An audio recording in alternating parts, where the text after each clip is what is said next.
Thank you, Madam Chairman, Representative Shabbat. It's an honor to testify before you today in representing the United States Hispanic Chamber of Commerce in Lama.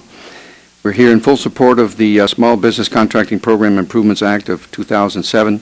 We submit our full statement for the record. I'd like to talk briefly about 4 points, 2 of which are not addressed by the legislation. First, delegation.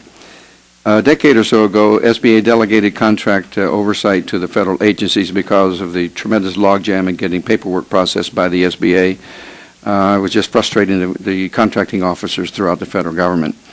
We welcomed that at the time, and I personally had spent a tremendous amount of time trying to solve these kinds of problems in advocacy for our members, so I'm personally familiar with it.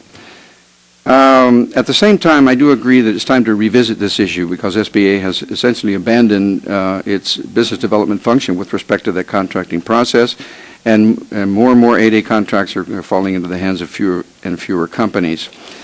While we do that, we need to keep in mind 2 very important things. One is the massive SBA staff reductions will make it even more difficult for SBA to engage in business development as compared to 10 years ago. Secondly, acquisition reform has made it far more easy for federal agencies to contract with firms across the board through existing contracting vehicles.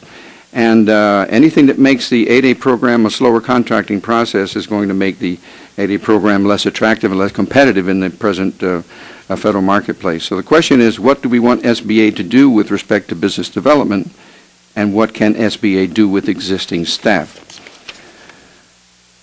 I want to talk a little bit about PEA. We recommend that PEA be applicable to all federal agencies. PEA is one of those tools that is not very well understood and that has been ineffectively utilized. We recommend that the federal agencies, including DOD, be specifically required to use PEA in 2 instances. Instances wherein individual federal buying activities are not meeting the contracting goals assigned to them by federal statute or by the SBA. And when I say individual procuring activities, there are somewhere between 1,000 and 2,000 individual procuring activities across the country. And secondly, in instances wherein the federal buying activities have poor track records of contracting with minority businesses in technical areas such as IT, precision manufacturing, telecommunications, base maintenance, environmental remediation, and so forth. SDB set-asides. They were suspended during the Clinton administration while the administration was assessing the impact of the Adirondack Supreme Court decision on federal government procurement preference programs. The SDB set-aside program, of course, has not been reinstated after all these years.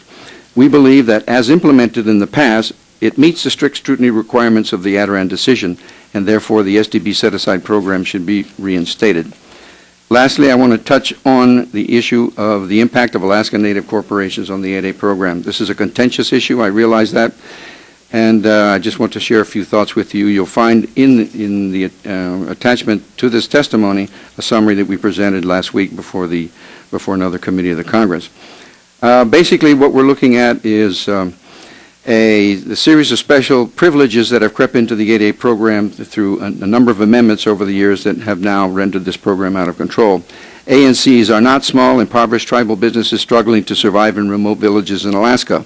ANCs are billion-dollar corporate conglomerates that have thousands of employees, hundreds of subsidiaries and affiliates, and hundreds of offices scattered across the United States, in some cases across the world.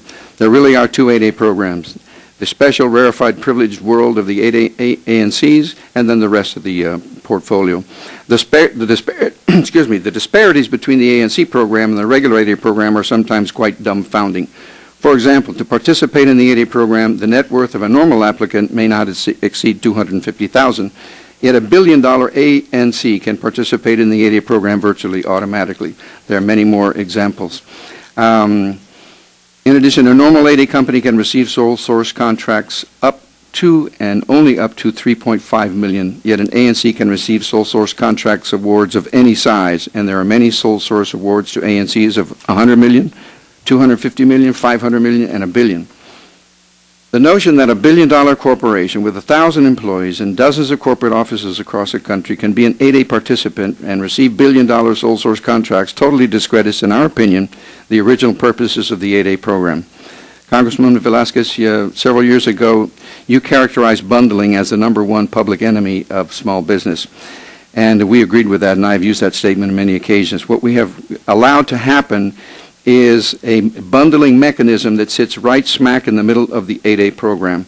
The 8A program was not designed as a subcontracting program for 8A companies to be supplicants to ANCs for subcontracts.